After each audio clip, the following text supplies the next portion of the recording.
وإذ أخذنا ميثاقكم لا تسفكون دماءكم ولا تخرجون أنفسكم من دياركم ثم أقررتم وأنتم تشهدون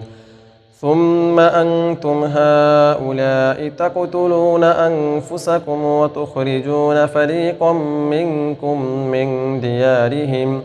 تظاهرون عليهم بالإثم والعدوان وإن يأتوكم مسارى تفادوهم وهو محرم عليكم إخراجهم أفتؤمنون ببعض الكتاب وتكفرون ببعض